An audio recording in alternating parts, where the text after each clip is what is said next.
Coffin, Scarcely Used, by Colin Watson. Dramatised for radio by Brian Wright, with Peter Jeffrey as Detective Inspector Purbright.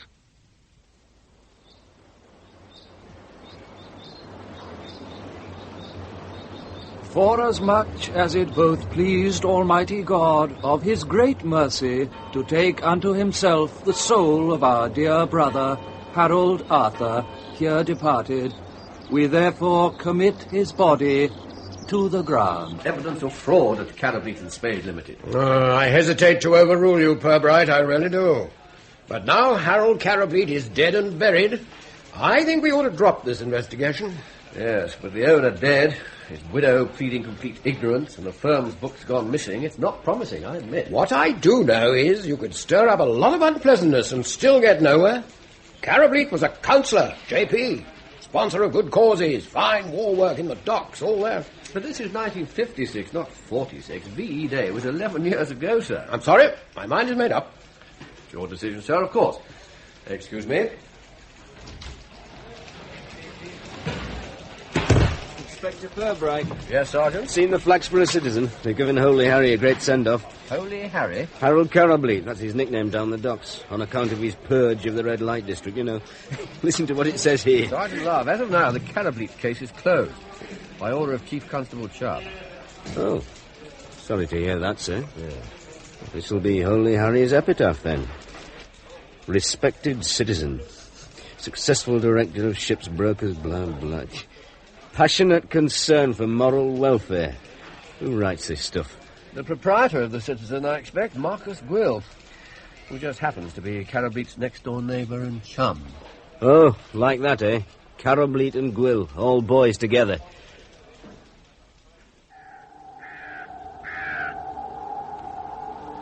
There he is, Constable. That's exactly where I found him, right under the pylon. Stone cold dead. What time was that? Oh, on my way back to the farm, about 20 minutes ago. It's Mr. Gwill. Mr. Gwill. He lives down at the Aspens, big house down on Heston Lane. Poor old Mr. Gwill. I'm afraid Mr. Gwill is dead. Oh, I shouldn't have left him. I shouldn't. Now, don't upset yourself, Mrs. Poole. Would you happen to know the name of your employer's next of kin? I need to make a phone call. I'm sorry to bother you at your place of work, Mr. Lynch, but I have to inform you that we'll require a formal identification of your uncle's body later today. Oh, yes, of course, Inspector. As editor of the Citizen, I suppose you saw quite a lot of each other. Every day, usually. See, what I'm looking for, Mr. Lynch, is an explanation of why your uncle, Mr. Marcus Gwill, went out last night. He fancied a little walk across the fields, do you imagine? In his slippers? In December? Yeah, that is curious, isn't it? In here, Inspector.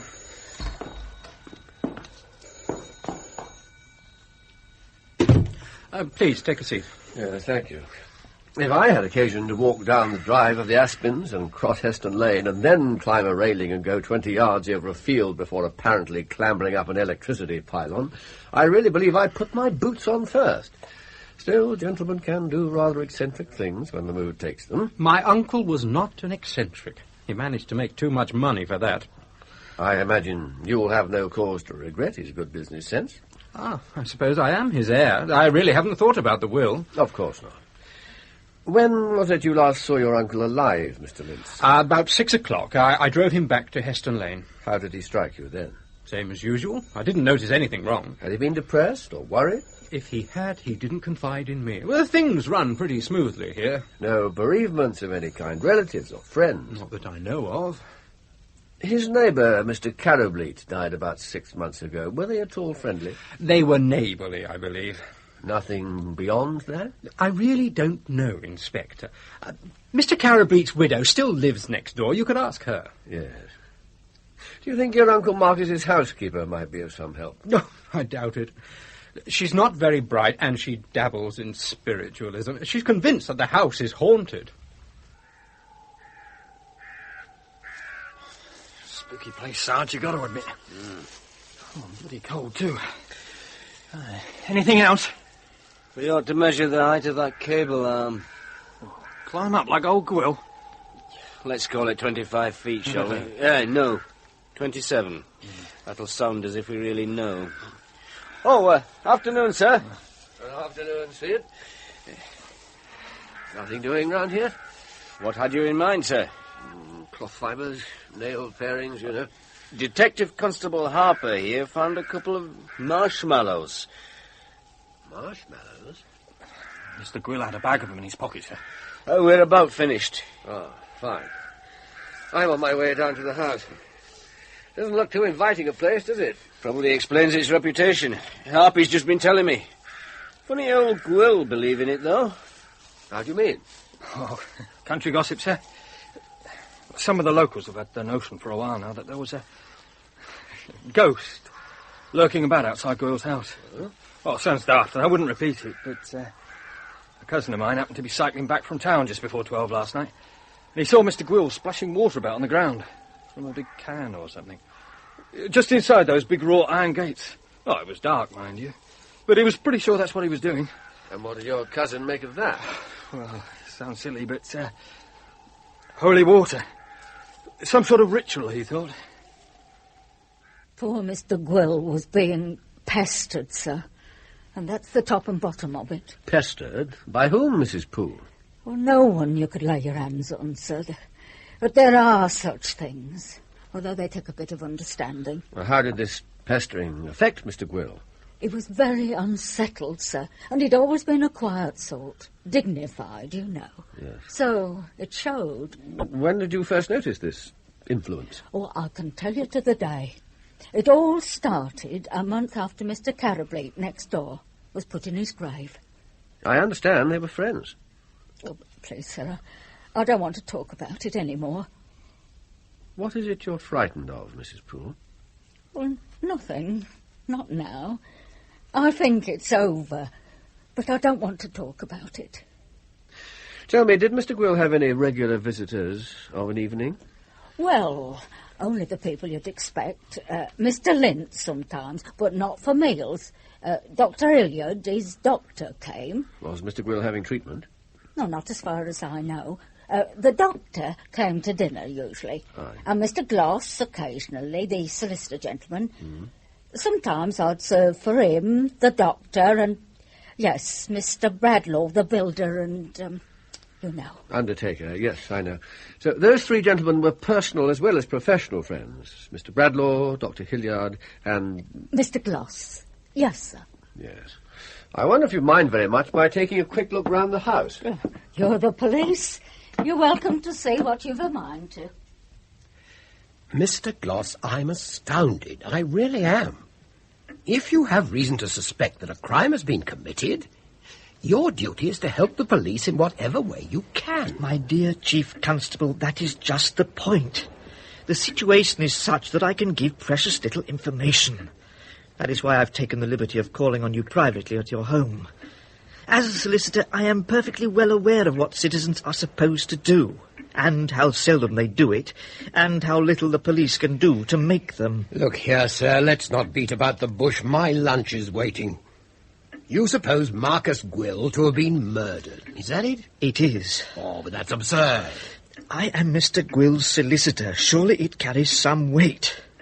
I tell you that he was not without enemies. Well, few of us are. I might also add, my motives for approaching you are not entirely altruistic.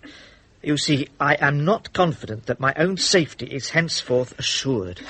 Look now, Mr. Gloss, why don't you tell me what this is all about? Who exactly is threatening you? Please believe me when I say it is no one against whom you could possibly take direct action.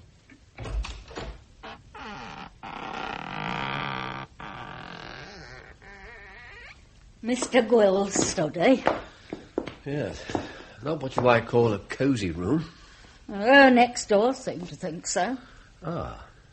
Mrs. Carableet was also a friend. I can't say. She visited once a week, and not for dinner. Well, if she came in here, perhaps it was partly for business reasons. I don't know why she came. I kept out of the way. Yes, well, I'll ask her myself. You won't find her in. She went off in a taxi yesterday morning. Yes, thank you, Mrs. Poole. Well, that's mostly newspaper stuff there. Yes, what are all these? You look like adverts from the Citizen. Yes, I know. Was Mr. Gwill interested in buying and selling antique furniture? Not especially. That's very odd.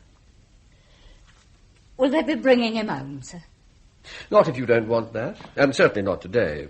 A post-mortem examination has to be made. Here's the post-mortem report, Sarge. Thanks, Wilkes. You're good on the local knobs. What do you know about old Gwill? Kept very much to himself. Nobody liked him much. Time of death, 12:10. Just after midnight. It's got to be ghosts. Dear old Lord. What? Left palm exhibited a transverse burn 3/4 of an inch wide and 3 inches long. On palm of right hand, a burn mark, star or flower shape. Clearly defined, approximately 2.5 inches in diameter.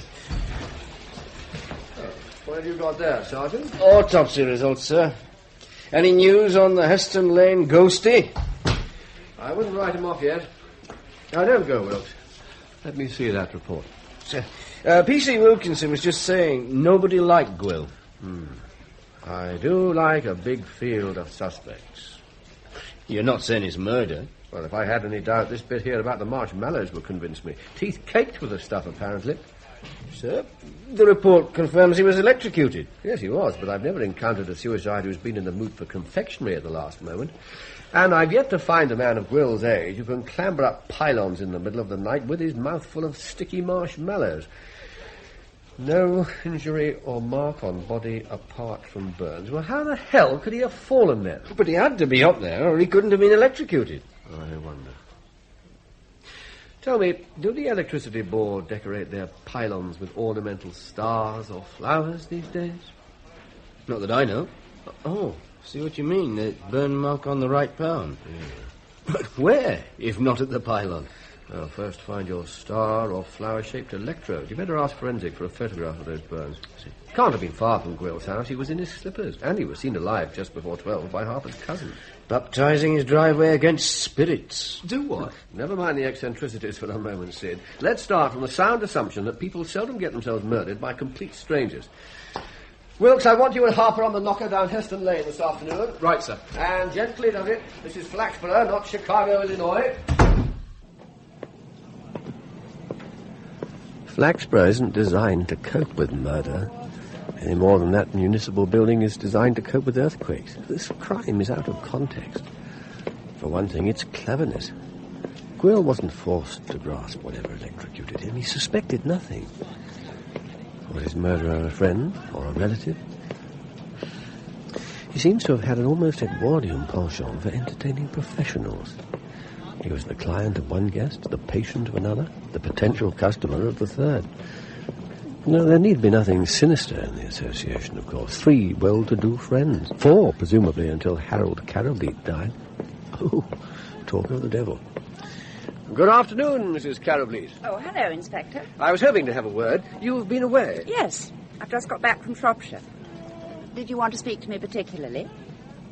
Oh, it's not that business about my husband's firm again. No, not that. Where did you spend last night, Mrs. Carrowbeat? Oh, this is something new. May I ask why you want to know? Your next-door neighbour was murdered last night. Not Marcus. Murdered? Marcus? Mr. Gwill, yes. But that's extraordinary. You sure? If I weren't sure, I'd scarcely be running around asking questions. Oh, no, of course not. That was silly of me, but it came as such a surprise. I fancy Mr. Gwill was surprised, too. Oh, it's dreadful, isn't it? Dreadful. I was wondering if you might have anything helpful to tell me. I really can't see what you think I might know about it. Where did you spend last night? At the brink of discovery. I beg your pardon? I'm sorry. It's a geographical joke. The brink of discovery is a pub, a small hotel, rather, on the far side of Shrewsbury. Would you happen to have the bill? Oh, really, Inspector? Here. Any particular reason for the visit? I often go down there. The West Country used to be my home. I need a change occasionally from this marsh of a place. Thank you. Rather expensive. My husband left me adequately provided. I suppose he did. What was the purpose of your weekly visits to Mr. Gwill? Well, who says I... Oh, you've been talking to Prowler Poole. Well, I did pop in occasionally to keep him company. The two of you didn't happen to share an interest in antique furniture. What? Never mind. Good afternoon to you, Mrs. Carableet. Oh, hello, Rupert. Inspector, this is Dr. Hilliard, Inspector Purbright. But you possibly know each other already. Only by reputation. Yes, shocking day, Inspector, shocking. You have been kept busy and out of mischief, lady, I trust? I am at present being tactfully helpful to the police. Excellent. Though tact is not always what helps policemen, surely. And discretion can be pursued too far. Yes, Inspector? I'm sure your patient would not take anything too far. My patient? Oh, forgive me. It was the late Mr. Carableet you attended, not his wife, wasn't it? Aye, God rest his soul. It's God rest Marcus Gwill's soul now, Doctor. Well, as to that, lady, the sentiment does you credit. It does indeed. I gather you were a friend of Mr. Gwill's. He was a patient of mine, and a very careful man. He'd need to be.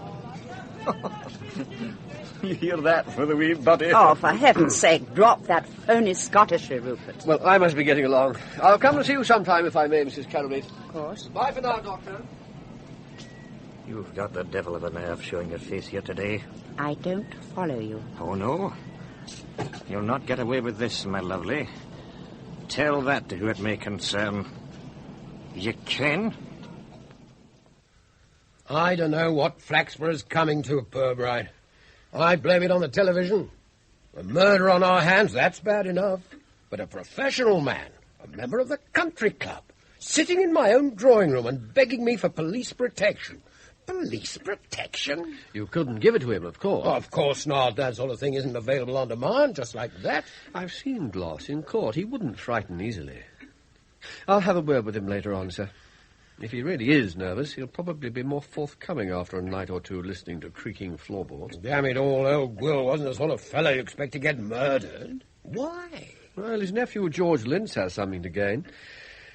And then there's a rather curious relationship between Gwill and the Carableet woman. Good Lord, old Gwill, the world's gone mad. You remember the Carableet affair, sir? Oh, you're not dragging that old case up? It's rather dragged itself up.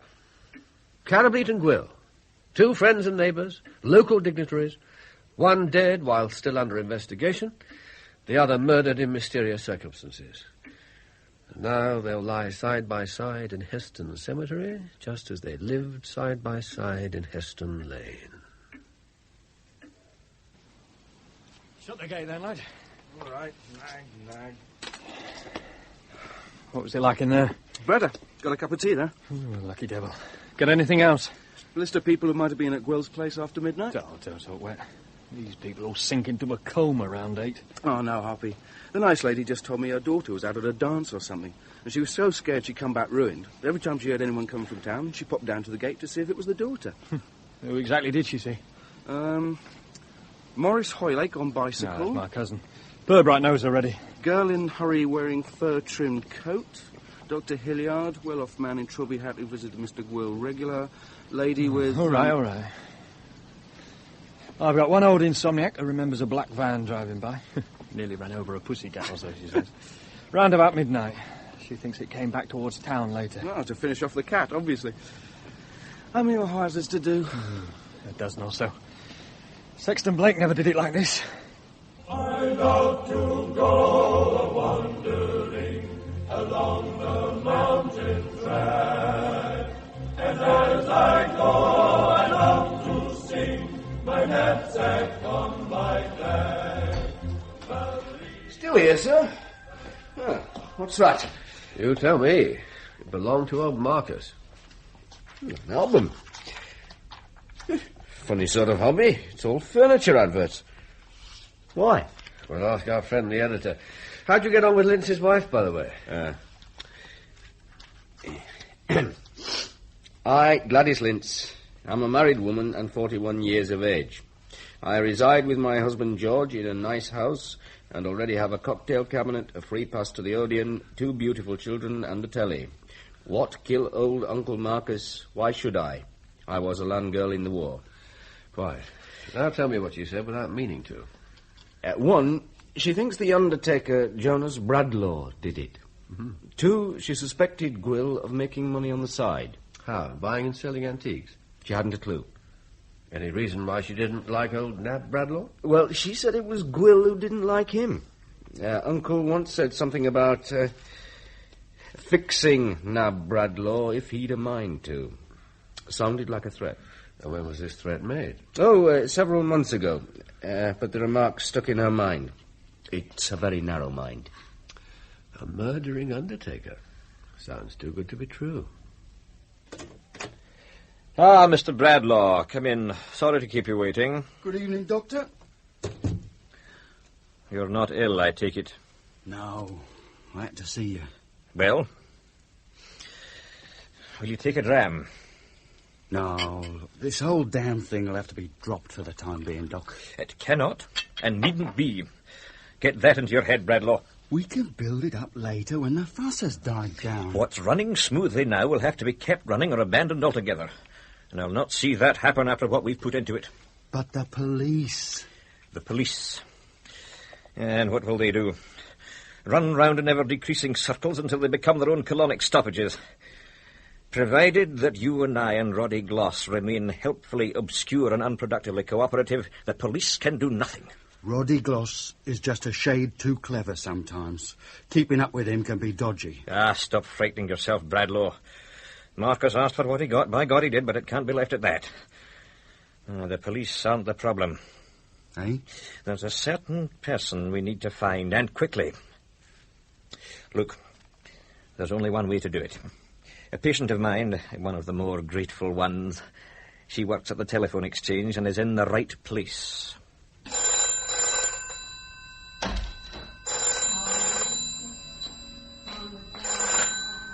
Flaxborough 241. Oh, darling, I'm glad you rang. Something terrible's happened here, though it may have its... You know? How? Well, it's not in the national papers yet, is it? What? Yes. That Inspector Purbright has spoken to me. He's seeing me again sometime. Oh, no, of course not. I'll act the coquette, though the very idea makes me... Ugh. Oh, yes, I miss you, too. But we'd better not visit for a while. It's not safe. Shall I get in touch with them? Hilliard's been making innuendos. No, all right. They are innuendos, darling, aren't they? Darling? Darling?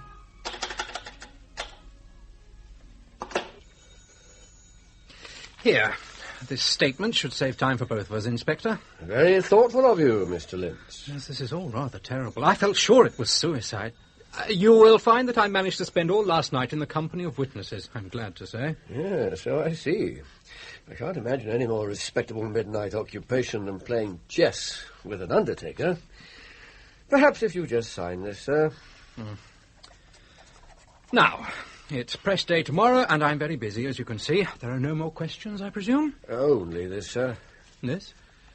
It's my uncle's, isn't it? Yes, an album of small ads. Doesn't make much sense to us. No.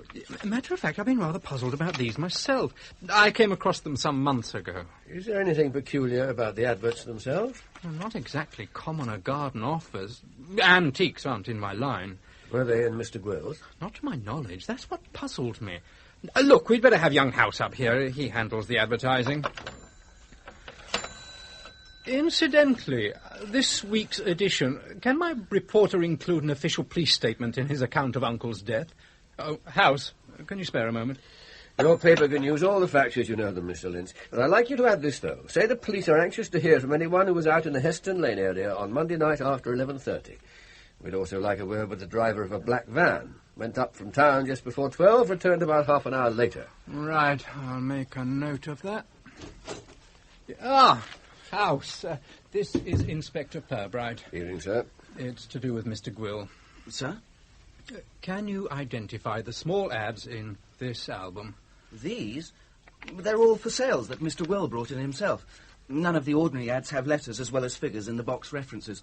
We used to sort out the replies and put them directly through to the boss. Were those his instructions? They were. There's 4 new ones for this edition. He gave them in before... Yes, quite. Similar sorts of antique items? Identical, now you come to mention it.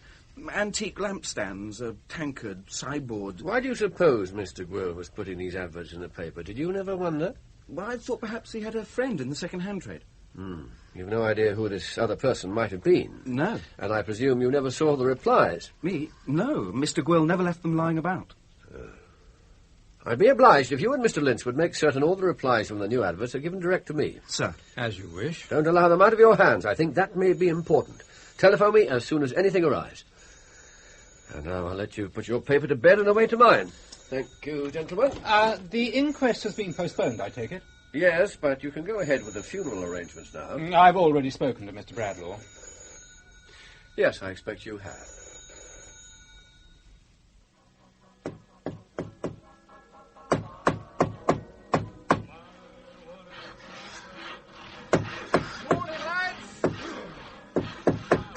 How's the missus, Ben? Hey, oh, better, thanks, Mr. Bradlaugh.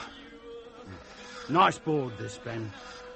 Take the beading over the knot. This is a 5-star job. It's for Mr. Gwill. Oh, a couple of blokes waiting in the office, boss. All right. I've been expecting them.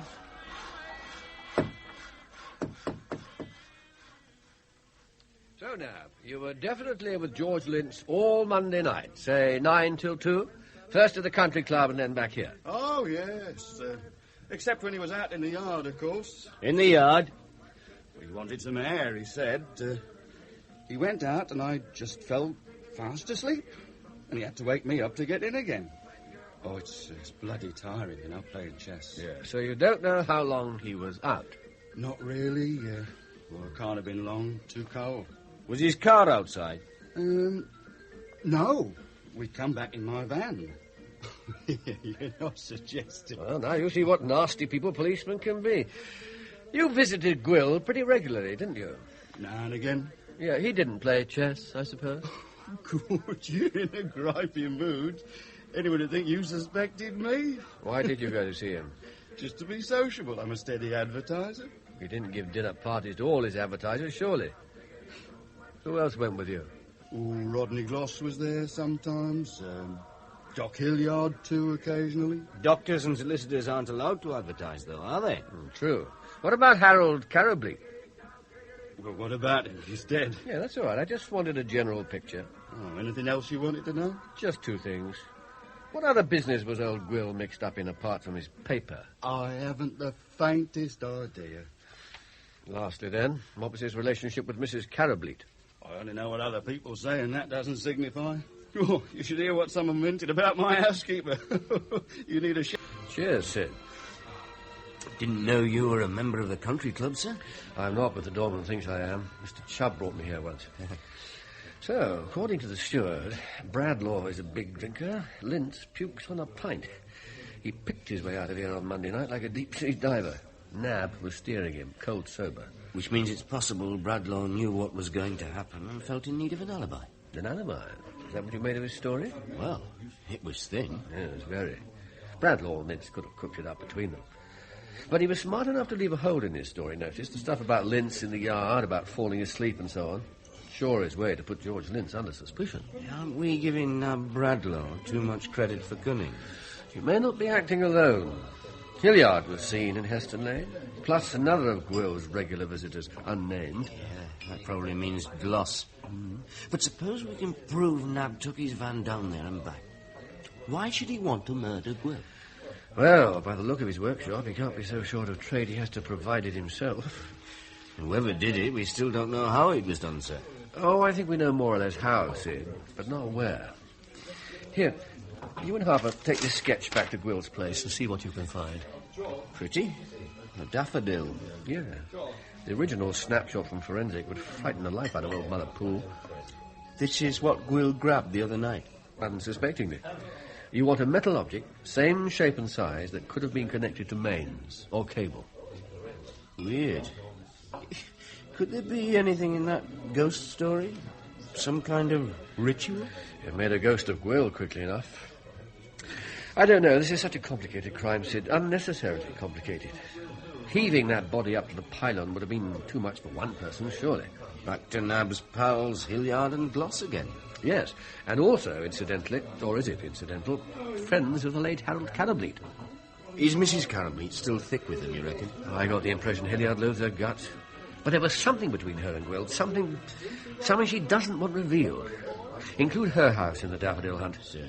Make it sound routine, rather dull, you know, Mr. Policeman, Toy Town. It's a sad, cold house, Mr. Love, whether he's here or not. Mr. Gwill, you mean? No, him. You know? Ah. I expect he's at rest now, Mrs. Poole. No, not him. His hair kept growing, you know. You never think of it growing afterwards, do you? No, Mrs. Poole. Afterwards? After they're passed on, Sarge. The next world. Oh, Mrs. Poole, you see this drawing here? Oh, is it a flower? Yes. Tell me, does it remind you of any metal object or fitment around the house? Well, I've seen something like it, but where I can't think. Outside, maybe? Don't think so. By the way, Mrs. Poole, where is your electric meter? In there, under the stairs. It was only read last week. Just checking the fuses. This the light switch, is it? Yeah. Faraday must have installed this lot. Right. Bit short on power points. Reel of wire here, Sarge. Bell wire. No good for the mains. Come on, it's daffodil time. Scream if you see the ghost. She's been frightened by something, Sarge. That's obvious. She's not the only one. Cosy office you have, Mr. Gloss. It serves. Now, what would you like to know, Inspector?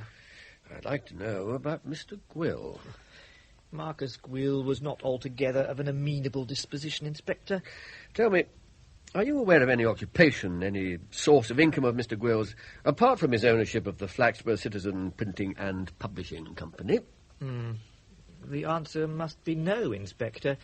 Not that the bare negative is incapable of qualification, but in the context of a police investigation, it will serve. If I were of an uncharitable disposition, I might take that to be a roundabout way of saying that your client's sudden departure has left some money lying around that isn't strictly accounted for. Upon my soul, but you're a perceptive fellow, Inspector. Gentlemen in commerce are naturally concerned to meet the contingencies of our times, taxation and so forth. Marcus often boasted of supplements to his means, although as far as I have been able to check, they were not spectacular. Oh, don't misunderstand me. They represent no part of the money that has accrued from his publishing business. Can you tell me what they do represent? No, I'm afraid I cannot help you there. Well, perhaps you care to provide me with the name of Mr. Gwill's bankers. I can readily ascertain this, of course. Eastern Provinces, Flaxborough branch. It is my private belief that these supplements were obtained by means of questionable legality. What they were, I do not know, and I do not wish to know. But some months ago, I noticed a change in Marcus' manner. He became more excited, yet there was an element of fear in his excitement. I received the impression that some third person was being deprived of a share in the gains, and my client's sense of elation came from his discomfiture. His? Well, hers, of course. Why not? Why not a woman? Well, all right, if you must. I don't know what you expect to find in my house, but I have no objection. Come in. Very kind of you, Mrs. Carableet. Thank you, ma'am. You see, you were away on the night that, Mr. Gwill was murdered, yes. Beg pardon, ma'am. I know you were rather close to the gentleman. What if I was? No offence, ma'am. The point is, the house was empty. Yes. Anna, the girl who cleans for me, had 3 days off. Ah, then someone else might have been here. Someone else? An intruder. No signs of a break-in, ma'am. No, of course not. Nobody else with a spare key, perhaps? Anna doesn't have one, no. Well, now, Mrs. Carableet, this is what we're interested in, mainly. Is this a joke? Wish it were, ma'am. This daffodil is deadly. I'm convinced of it, Inspector. For reasons best known to himself, Marcus conveyed a false impression of his relationship with me, his legal adviser. He implied that I had been given custody of monies Marcus had deprived some third party of. But why should Mr. Gwill imply such a thing? To forestall any direct or violent attempt to recover the said monies, perhaps. As it turns out, the rules did not save him from the revenge of this unknown person, his or hers, as the case may be. And you? Do you still feel yourself under threat? Oh, yes. I ask you to believe that, if nothing else. I'll bear it in mind, Mr. Gloss. Now, I wonder if you care to tell me where you were last Monday night. Last Monday? Last Monday? The night Gwill died. Ah, curiously enough, Inspector, I spent Monday evening at the home of Marcus Gwill and stayed until after he was dead. I see. Would you think me facetious if I were to ask if you killed him? Not at all. A very proper question in the circumstances. But I'm afraid my answer will not help you very much. It is no. I rather thought you'd say that, sir. All the same, I really must take a statement after what you've just said. Naturally. In fact, I have given the matter some thought. Naturally. Off you go then, Mr. Gloss. Late on Monday night, it must have been approximately 11:15, Marcus Gwill telephoned me and intimated that there was a matter of some urgency he wished to discuss. Am I going too fast for you, Inspector? No, thanks. My shorthand's been honed on talkative criminals. Indeed. I left home and walked along Heston Lane. It would be about 11:45 when I arrived at Gwill's house. Another acquaintance was already there in the drawing-room, the Scotsman, Dr. Hilliard, whom you probably know. I concluded some sort of conference was intended. Hilliard was seated by the fire, drinking a glass of whisky. Gwill fetched a glass for me. He was an abstainer, you know, but he was chewing, as usual. Adult sweet-eaters invariably annoy me. So furtively self-indulgent.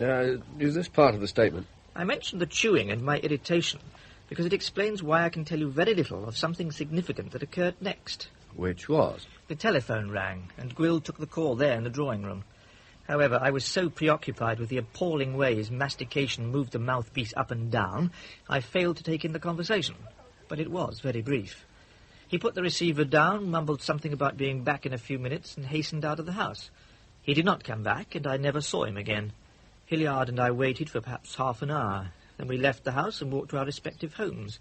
There seemed nothing more practical to do. Yes. Now, Mr. Gloss, you must be aware that either you or Dr. Hilliard or both should have told us this at once. Of course. Dr. Hilliard left the matter in my hands as his legal adviser. You will wish to see him, no doubt, but I have a signed statement from him here. The delay was occasioned by concern for my own safety and a professional reluctance to reveal confidential information. Very well, Mr. Gloss. Did you lock the door of the house when you left? No, we weren't sure he had taken his key. You felt no anxiety on his behalf other than being worried about locking him out? None. We both took it for granted he was visiting some neighbour or relative, perhaps. You didn't happen to see Mr. George Lintz at or near his uncle's house last Monday night, by any chance? No, as you must have judged from the fact that I made no mention of him in my account of what transpired. Quite. Was Mr. Jonas Bradlaugh at the house? Not while I was there. One last question there, Mr. Gloss. Did you notice if Mr. Gwill took a bucket or can of water down the drive on Monday night? Water? No. What on earth would he be doing with a bucket of water? Was indeed.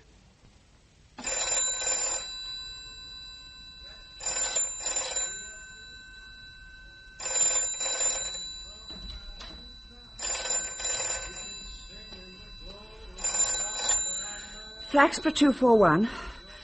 Oh, I wasn't expecting you. Sorry, darling, I was in the kitchen. Yes, they came this afternoon. No, not Purbright. Routine. One of those PC plod types. Something silly about daffodil designs on fuse boxes.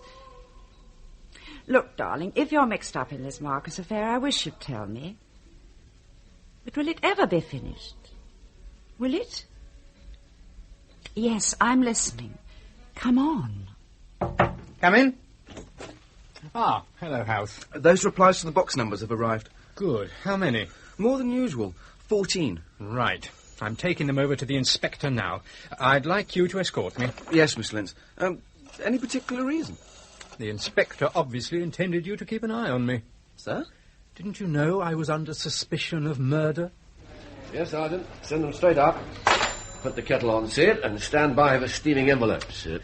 If Lynch was involved, he'd have used his position as editor to squash the whole thing somehow.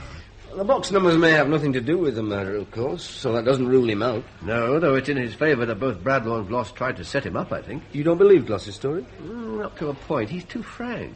A murderer or his accomplice wouldn't have mentioned those marshmallows, for instance. Not unless it were an essential part of his alibi or self-justification. Why not? Well, because it's one of those pathetic little details about his victim a murderer prefers to forget. But they were all there that night, I'm sure. Gwill, Gloss, Hilliard. And I'd be much surprised if Bradlaugh wasn't as well. They were in something or other together. And on Monday night, an emergency conference became necessary. Either that or the three of them went there by arrangement to put Gwill out of the way. With a daffodil we can't find. Seems a very uncertain way of doing someone in, doesn't it? Well, not really. A shot of mains current could be just as effective as a cannonball. A bath is a classic case. You see, you have to make sure your victim is nicely earthed. Something wrong, sir? No, nothing. Did Operation Daffodil extend to the grounds yesterday? No, it didn't seem... Ah, Mr. Lynch, Mr. House, take a seat. Kettle's on. We can have tea and open those letters at the same time.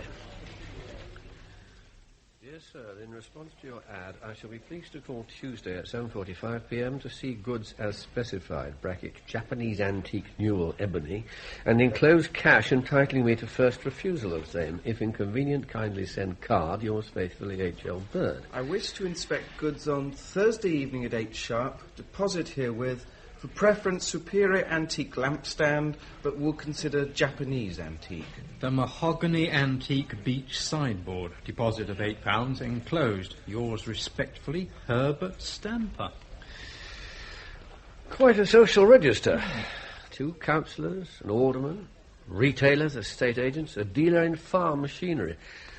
1 or 2 hiding behind false names, apparently, but pretty half-hearted deceptions, and most of the addresses are real enough. It's curious. I'd never have suspected some of them of an interest in antiques, I must say.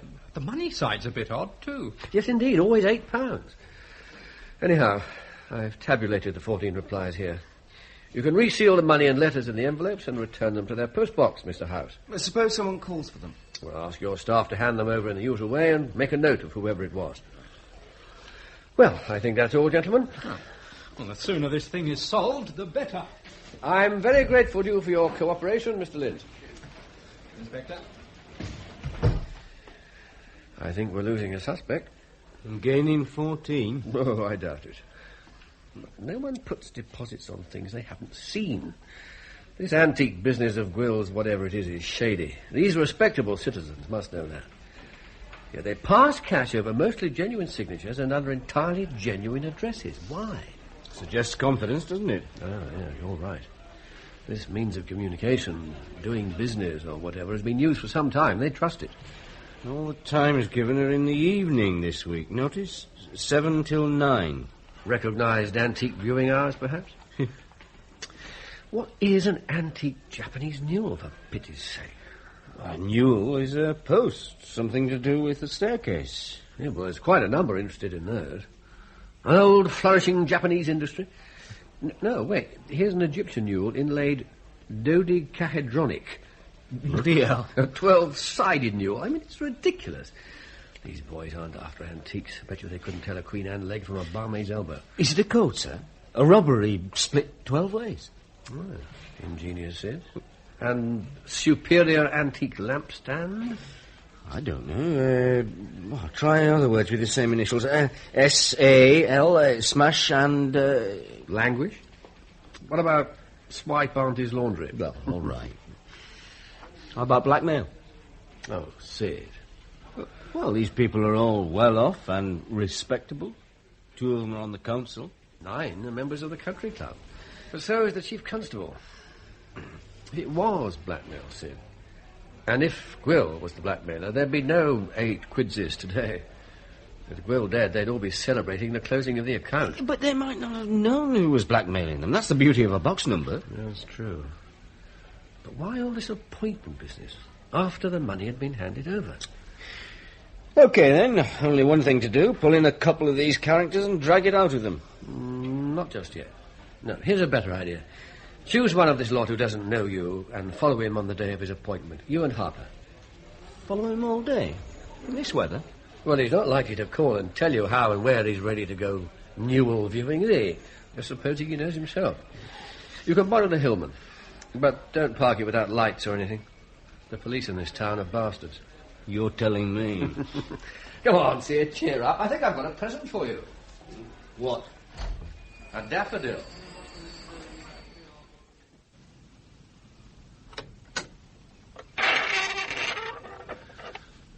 Look here, Sid. The handle on the gate. Daffodils. Yeah, I see. Oh, it's a nice bit of wrought ironwork, actually. Does this make it suicide after all, sir? I mean, if Gwill was seen splashing water about down here... Someone assumed to be Gwill, I think. It was dark, remember? Oh, an electric lead would have been clipped up here somewhere. They'd have run it along that hedge, most like. It couldn't have been spotted in the dark. No, probably not in daylight. And the question is, from which house? I think Mrs. Cannableet's most likely. Yes. Yeah. No, Hold on. What's that through the hedge? Look, something yellow. Yeah. Let's see. I can just about... Here we are. Scrap of adhesive tape. Some printing on it. Something... Well Limited. I.O. and TV. Radio shop, I suppose. Yeah. Something DLOW. DLOW. That's got to be Ludlow. Where? Shropshire, Sid. Yeah, rings a bell. Yeah, right. The Widow's Rural Retreat. Aye. Time to ask Mrs. C a few more questions, eh? Not quite. We want a few more answers first. Yes. Yes. Oh. That's the spot. That's where I saw him the last time. Good morning, Mrs. Poole. Early on it was, just light. He was standing right here. That morning I went to my sister's. Right here, you say? He was never very far away, I think. You'd look out of the window sometimes, and there he was. Well, what was he doing that last time? Fixing up his wireless. To hear what was going on, I suppose. Things don't stop afterwards. No, they don't. That's why the hair keeps growing, I expect. The hair? Yes, Mrs. Poole mentioned it to me yesterday. What hair, Mrs. Poole? Round his face, like. Round his... A beard? Who was it you saw, Mrs. Poole? Who was it? I thought you knew. I thought you understood. Now, look, are you sure it was a man? Absolutely certain? Goodbye, sir. I'll tell Mr. Gwill you called. Oh. He keeps rather to himself these days. Damn. I don't honestly think the poor woman knows what she's talking about, sir. No, Sid, but somebody does.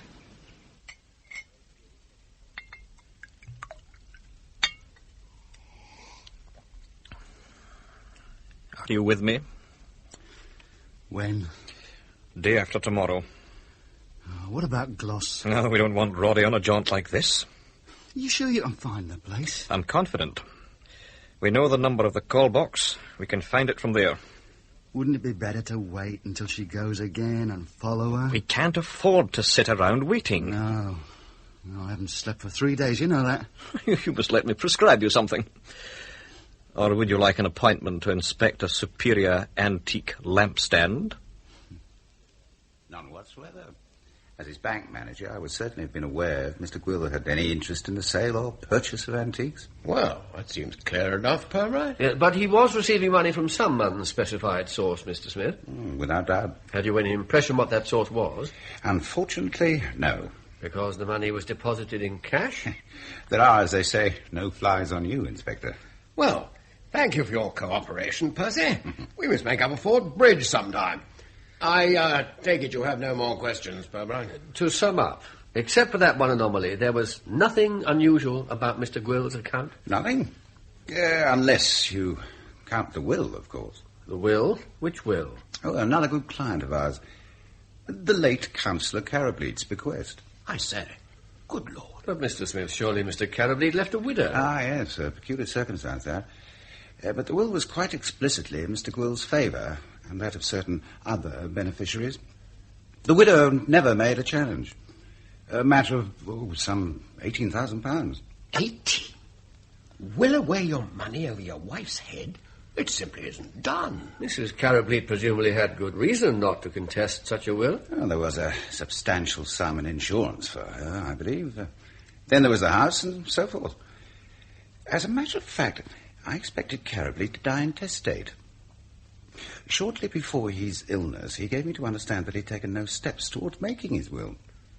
The document itself didn't come to light till some time after his death, actually. Really? How was that? I'm not sure I ought to tell you. You might think I'd been a little remiss. Not all firms are run as punctiliously as banks, you know. It was mislaid. Good gracious. By Messrs. Gloss, Posset and Gloss, solicitors? Strictly between ourselves. Yes. Do try to keep a charitable view of these people, Purbright. Until you know the worst, of course. These are highly respected Flaxborough citizens.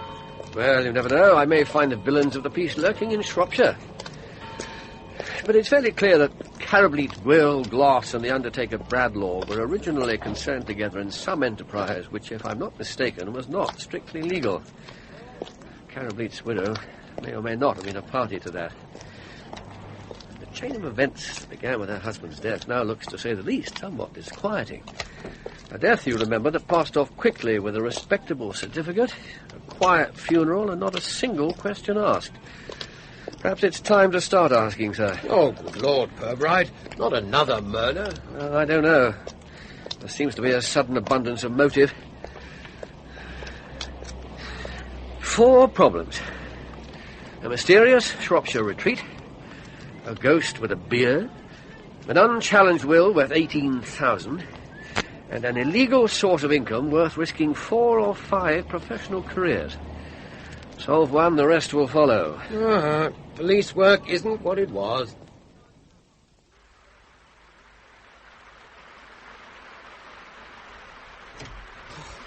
Hello, Harpy. All right for you sitting in a car. I'm soaked. Any sign of Councillor Ledbetter yet? No. Bloody waste of time. 3 hours I've spent outside this house today. Yeah. I'd known a Flaxborough butcher would be leading a boring, regular, homely life. Yeah. How much you bet me it's antiques after all? With standard 8 quid deposits and weird offers like Japanese mules. Never. What does Ledbetter's letter say he was after? Appointment for 7:15. Pewter antique tankard. You mean antique pewter tankard? Do I? Yeah. Well, that's how it was in the advert. The army way. No, sad. That would be tankard, antique, pewter. You're right. No, there's a funny thing.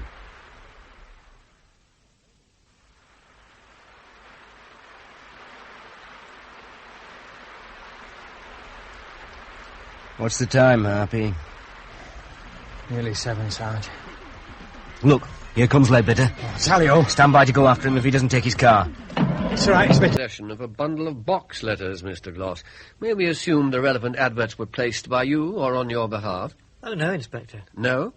No, I merely chanced to find the counterfoil while I was sorting through some of the late Mr. Gwill's papers today. In a professional capacity, you understand. You've no idea what the letters are about, I suppose. No idea at all. Here they are, in this drawer. They appear to be concerned with antiques. Sizable sums of money are involved. Perhaps you have an explanation. 1 or 2 conjectures, perhaps. My apologies for disturbing you so late, Mr. Gloss. Not at all. I was on the point of locking up.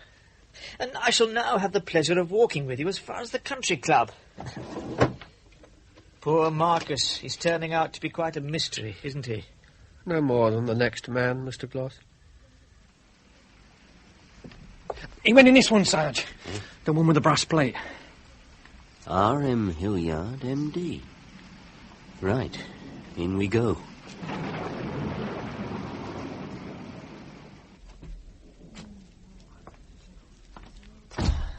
Fine old houses, these. Yeah, have a look who's in the waiting room.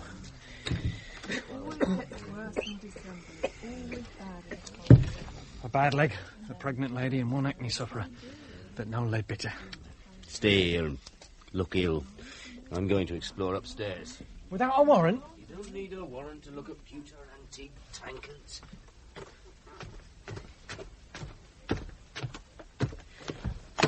Oh. Evening. Excuse me. Oh, not that way, love. That's the ladies' cubicles. Next entrance on the left. Ah. Mustn't mess up the system, eh? Hi. Mess up the system.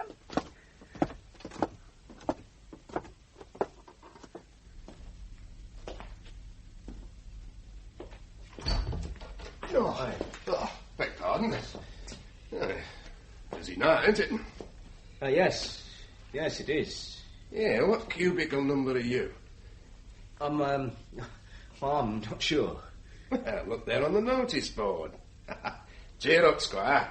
Bit of treatment will do you a power of good.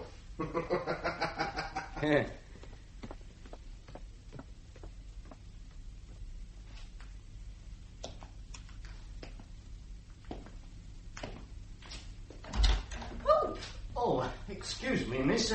My mistake. Wrong cubicle. Blimey.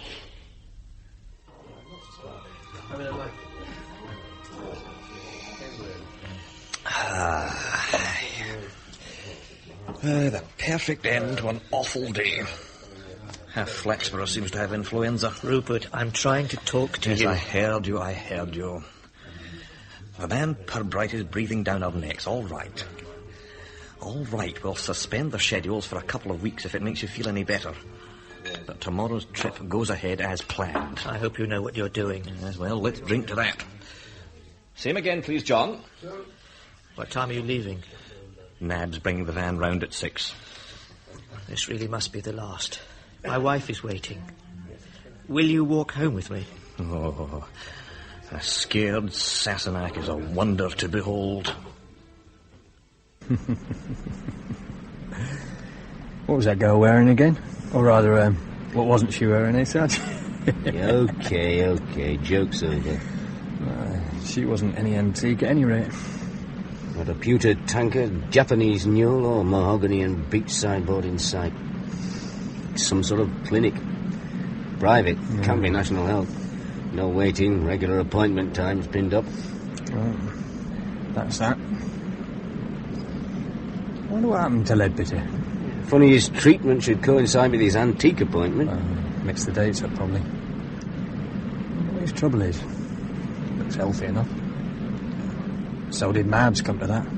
Mabs? Oh, she was the woman you saw on the stairs. Should have seen her face when she passed me in the hall. Poor old Mabs. Well, you used to meet her when I was on the beat down the Harbour District. Broad Street, you know. Oh, I know, yeah. Entertaining the merchant navy. Roaring trade during the war. More knocking shops and telegraph poles down there at one time. Till Holy Harry Carableet became chairman of the watch committee. Poor old Mabs. Had I surname? Oh, no. Short for Margaret Abigail Beryl Shooter. Mabs, see? Everybody called her that. Comes of having your name read out in court too often. Yes. Sergeant, are you thinking what I'm thinking? I think I am. I don't believe it. Good old Sid. Bright pink he was, sir. All right. And was your cubicle lady a superior antique lampstand or a Japanese antique mule? Well, she wasn't a mahogany and beech sideboard, anyway. Oh. Bloody hell, I could kick myself. You'd be staring me in the face on that notice board.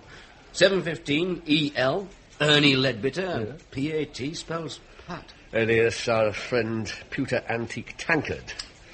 What I don't understand is, why does it have to be so complicated? Yes. Those arrangements could easily have been made over the phone or something. Yeah, it wouldn't have been so exciting, Harper. It's often the trimmings, you know, the peephole and password, that sort of thing. There's half the attraction for middle-aged men who dabble in vice. Hilliard, Gwill and Company knew their best customers would be the respectable married tradesmen and farmers, providing they reassured them with stringent or even melodramatic safeguards. You daren't risk losing your reputation in a small community like this. Is that why Gwill was murdered, do you reckon? A bad mistake if it was, because a whole series of reputations are at risk now, including Flaxborough's. Harper, would you feel like logging another hour's overtime? Mrs. Mabel Abigail Beryl Shooter, sir. Exactly. She's probably relaxing after the evening shift. It'd be nice to be in a position to prefer charges tomorrow, and I'm very interested to know when and how the racket was started. Sir. Take the Hillman. Right, sir. Murder charges, is this, sir? No, one thing at a time, Sid. Keeping a disorderly house. Very orderly, as a matter of fact. Yes, those cubicle things, were they an original part of the house? I don't think so. They look like conversions. Not brand new, but recent. Yeah. I expect that's Nab Bradlaugh's building firm on the QT. Probably. Nab's no better than he should be. But a doctor, that's what sticks in my throat. Above his own surgery, too. Your feelings do you credit, Sid. But I rather think breaking the Hippocratic Oath was only a beginning. Oh, here we are, Roddy. Home sweet home? I'm obliged to you for escorting me.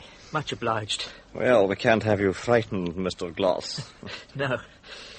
It's a hard frost tonight. Aye. 5 to 1 we'll have snow for Christmas. Look out, Roddy! Stand! You bastard! Drop it, you...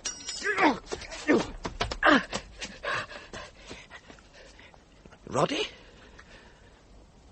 Roddy? You'll be better staying with friends, Mrs. Gloss. The constable will take you. Everything all right, Sergeant? Yes, sir. Yes, she's all right, I think. Good. Now, Doctor, you say you saw nothing of this assailant? No. Well, how big was he? Which way did he go? I tell you, I didn't see him. It was over in seconds.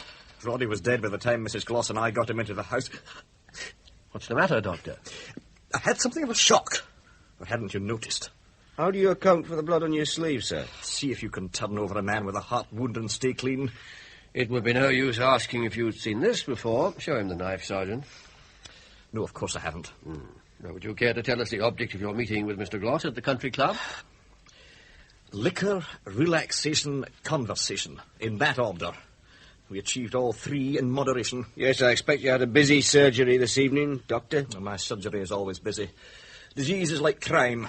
There is a constant concentration of it in society everywhere. Both will respond to treatment, though. Aye. To a strictly limited degree. Unfortunate, but true. You were doctor in attendance on the late Mr. Carabete, were you not? I was. Is this germane to your present inquiries, Inspector? Perhaps, I'm not sure. You signed his death certificate in respect of pneumonia and heart failure. That is so, Doctor? To the best of my recollection. And you have no reason, looking back now, to doubt the accuracy of your findings? None whatever. Now, are there any more questions? I'd quite like to get home. Yes, of course, sir. But first, may I ask you, do you think Mr. Gloss had any enemies, sir? He was a solicitor. The profession does not attract drafts of the milk of human kindness. Do you know of anyone specifically who wished him harm? I can think of no one in particular. Well, good night, Dr. Hilliard, and thank you. You'll find transport waiting outside to take you home. You've got a job to do, I suppose. Good night, Inspector. Oh, what a night, Sid. A brothel and a fatal stabbing all in 2 hours. The chief constable will never speak to me again. Well, you got someone to charge for both of them, at any rate. No one's going to tell me he wouldn't know what the assailant looked like. If there really was an assailant, there's street lamps all along the road. Bloke's a villain, stands out a mile. You're probably right. But that doesn't mean he murdered Gloss. His sleeve was wet with blood. I bet you anything you like, he did Gloss and Gwill. Yeah, well, in that case, we might not be very far wrong in wondering if he had a hand in another little matter earlier on. Harold Carrowblade? Huh, I wondered what you were getting at just now. Stroll on, I'll never trust another doctor again. But wait a minute, though. If he's responsible for that, the Merry Widow could be involved, too. Flaxborough 241? Yes, all right, I'll accept the charge. Darling? What are you doing so close to Flaxborough? Why, I don't understand. I thought we'd agreed that... What? But why shouldn't it be safe for me here? Darling, what's happened? I trust you. Yes, of course I trust you. Yes, all right. Maybe we could meet somewhere by accident. Like strangers, I mean. No, not now. It would look terribly suspicious. Tomorrow. Yes, let's sleep on it. Phone me tomorrow. Yes. I love you, too. Oh, God.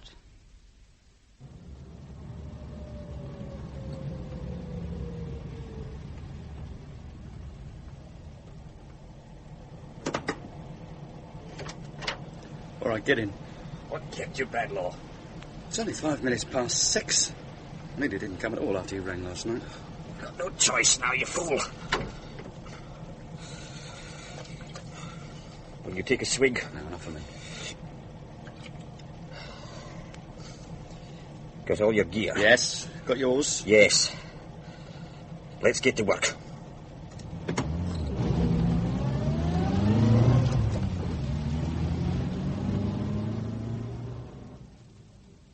My God, Purbright, I'm glad my retirement's coming up.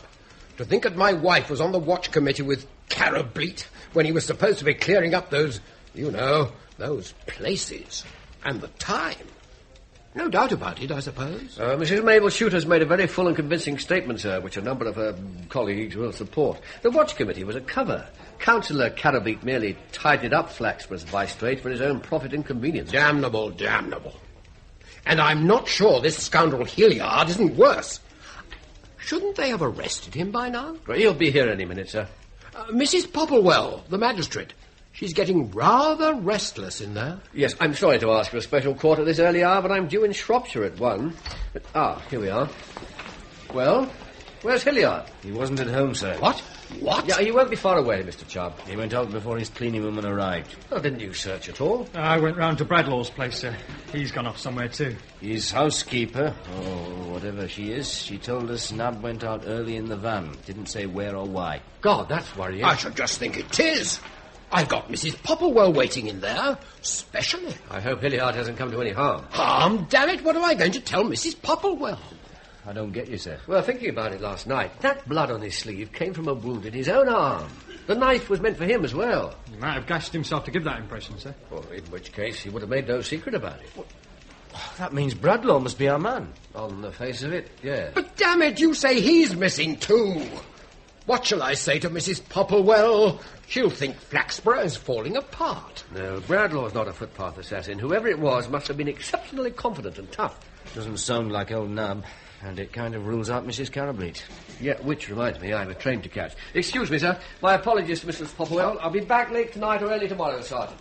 Put out a call for Hilliard and Nab. And Nab's van. One moment, Inspector Purbright. Sir? I'm sure you know what you're doing. But with 2 related murders, and now possibly 3, or even 4, you see how I'm placed. I must ask you, arrest your murderer or murderers within the next 36 hours, or I shall ask Scotland Yard to give me assistance. Oh, how anyone could live in a bloody wilderness like this. It has its advantages. That cottage, that's it. And very nicely set up, very nicely. Aye.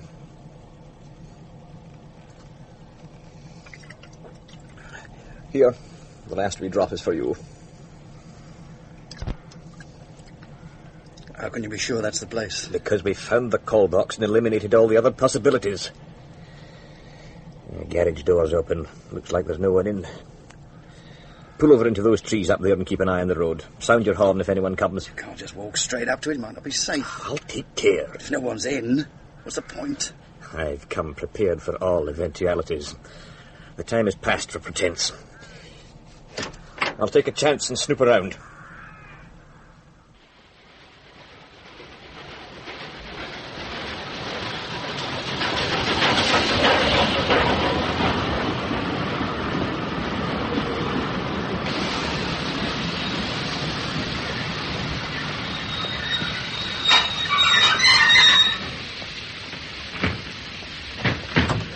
Inspector Purbright? That's me. Inspector Gibbons, Shropshire County Police. Very grateful for your help, Inspector. We've got a car to take you straight up to the brink of Discovery Hotel, and good news, we've located your electrical shop in Ludlow. Marvellous. Do they remember selling any flex? Yes, last Saturday. A long length of heavy-duty lead is an unusual sale, apparently. But I'm afraid the customer was a complete stranger. Description? Vague. Big fellow with a beard. Any use? Maybe. What's this brink of Discovery place like? Oh, not for the locals. Owner's ex-showbiz from North. Wife's a former beauty queen. Does either of them have a beard? A pair of smoothies in every sense.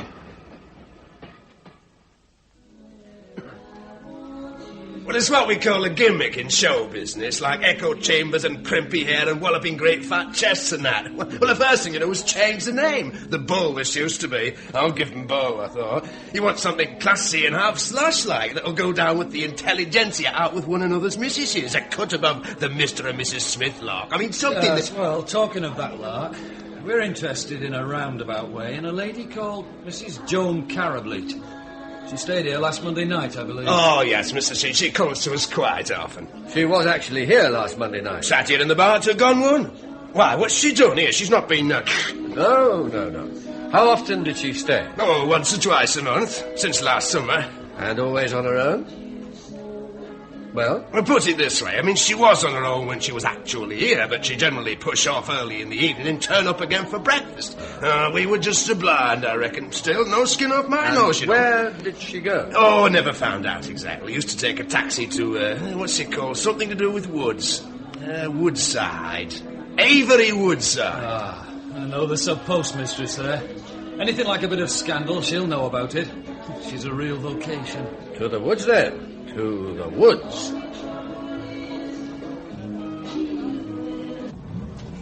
Almost back in civilization. Be home in time for a late dram at the club with luck. Come on, man. We're in the clear now, once and for all. The boys in blue will be busying around for weeks to come, you see. So we keep our heads down. Have you squared everything for tomorrow? Yes. And this is the last time. Third time unlucky with Inspector bloody Purbright in the offing. Car's still in the garage. Should be someone around. Do you want to see this John Barnaby character on your own? No, you come on in. I'm not at all sure what I'm going to say to him anyway. Are you the John Barnaby who's been receiving regular visits from Mrs. Joan Carableet of Flaxborough? I mean... Amongst others. Quite a fella. And I've never known local gossip to be wrong about that sort of thing. Hello. Door's open. Anyone at home? Hello there. May we come in? See if there's any sign of bearded Barnaby around the garage or garden. I'll just take a little peep inside. Hello? Anyone at home? Hello? Any sign of life outside? No. Place seems empty. Now, this side window here has been forced recently. There's a great tangle of heavy-duty flex in the garage. Yards and yards of it. Yeah, we're getting warmer. I suggest, having reason to suspect and all that, we now take a closer look at things. Starting with the bedroom. Right. Looks like he had a bath or shower in a hurry. Everything chucked on the bed. What's that on the floor? Oh, it's a glass top or something. Go through these clothes, will you? I'll try the kitchen. You find anything? Nothing much in the clothes. Well, plenty of money and odds and ends. No papers or letters. No driving licence or name tag? No. Well, he had his cornflakes and coffee this morning, by the looks of it. Rinsed the dishes, all tidy. What made him strip down to his birthday suit so suddenly? Hello. What you got there? It's another of those little glass things. Oh, it's a stopper from a little glass container. You know, like those medical things. Files. Oh, yeah. I'm beginning to wish we had a sample of that breakfast. Yes. Wait a minute. This spoon will do. What for? See if I can unscrew this waste pipe. Oh, yeah. See if you can find something I can hold underneath it. Right. There's a jar. Right. Sure. That's it. Now then. Coming. Oh! Now then, what do you reckon that funny white gunge is? Something of which I fear Mr. John Barnaby has caught his death.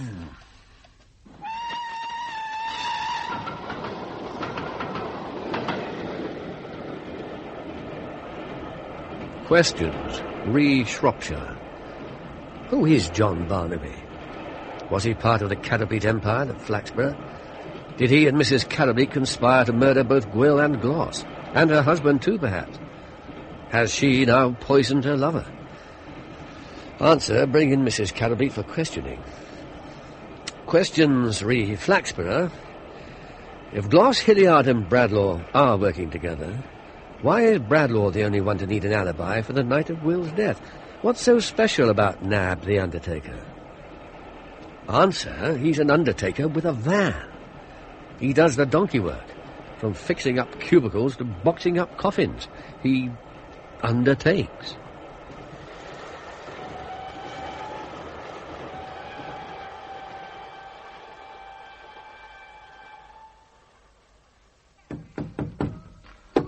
Oh, good morning. Morning, Ben. Morning, Ben. Mr. Bradlaugh about? No, he's down at the crematorium. I tried to get in touch with him several times yesterday. Oh, don't I know it? He was out all day in a van. Here, Mr. Purbright, is it true Doc Hilliard has been arrested? You'll read all about it in the Flaxborough Citizen, Ben. Who told you? The missus was at the surgery this morning. Look, truth. Will Nab be back soon? Well, I reckon so. He won't be in the mood for visitors, though. It's a family do. Family? Well, sort of. His housekeeper's uncle died very unexpected. Local man? Anyone we know? I never met him. Not while he was alive, anyway. Big, healthy-looking bloke with a beard.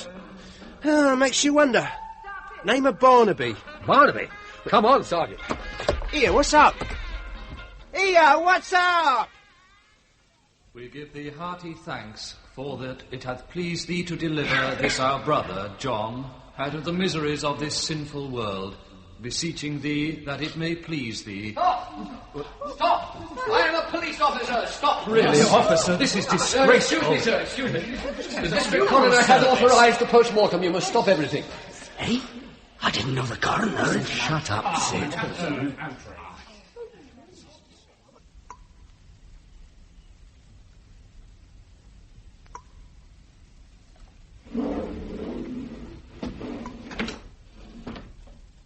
Go on, Nab. Take a good look. It's your trade. Who is he? Him? He's John Barnaby. Joan Carableek took up with him after her old man died. The bastard was... Just a moment. Caution him, Sergeant.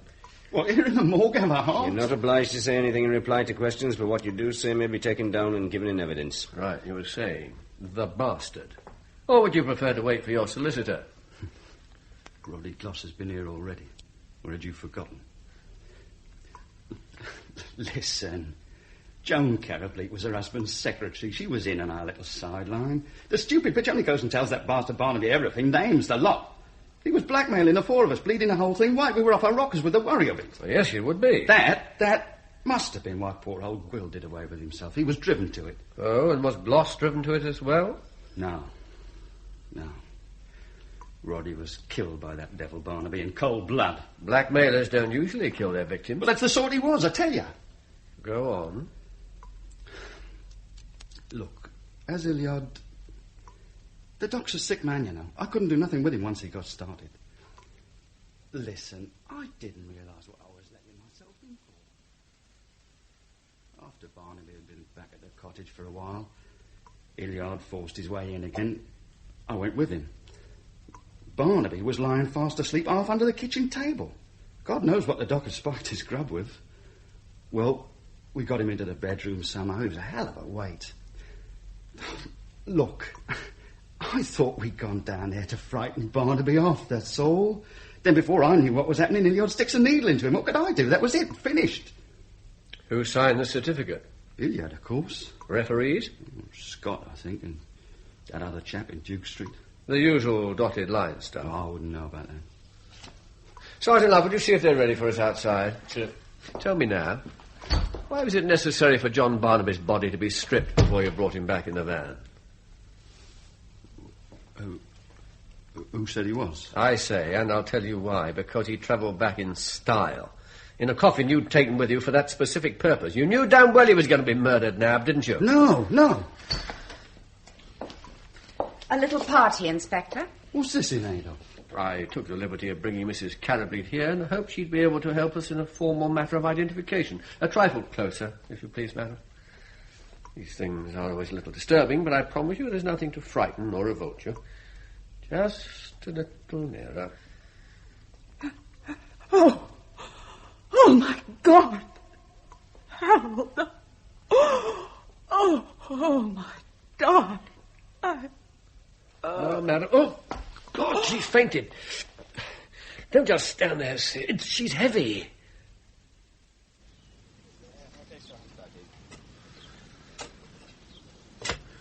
"30 years on the force, and this is my first exhumation. The Flaxborough citizens are going to have a field day next week." Well, hardly a real exhumation, sir. No. The late Harold Carableet was later than we thought, eh? Oh, a very astute gentleman. He organised his own timely death, with a little assistance from Hilliard and Bradlaugh, and then went down to Shropshire and simply grew a beard. He must have fancied his position to be extremely strong. He'd avoided a likely spell of imprisonment. He had a firm hold, or so he thought, on his associates, none of whom would be likely to risk exposure. And his dear wife collected the insurance, the continuing proceeds from his posthumous rackets, and spent long weekends with him into the bargain. Coffin just about cleared for lifting, sir. And then the associates became greedy. Gloss forged that will in Gwill's favour, and they cleaned out Barnaby, or to give him his real name, Carableet. And neither he nor his wife were in a position to do a thing about it, of course. Damnably unethical business, you know. Abominable. Quite. No, our conspirators underestimated Carableet hopelessly. I mean, he had the nerve to come back to Flaxborough and harass them in person, which accounts for poor old Mrs. Poole's obsessions. She even saw him that Monday fixing up the cable, and someone else saw him sluicing the front drive with water. I'm interested to know how Gwill was lured out there. Oh, they were all lured out, sir. Carableet arranged a meeting at Gwill's to discuss a settlement, then phoned to say he'd hurt his leg and would be obliged if they'd come round to him. Well, Gwill was just unlucky enough to reach the gate first.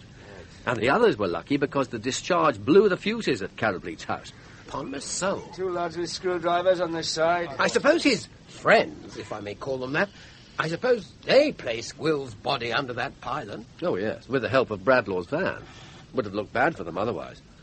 And while they were up in the field, Carableet, alias Barnaby, shot away back to Shropshire in his car.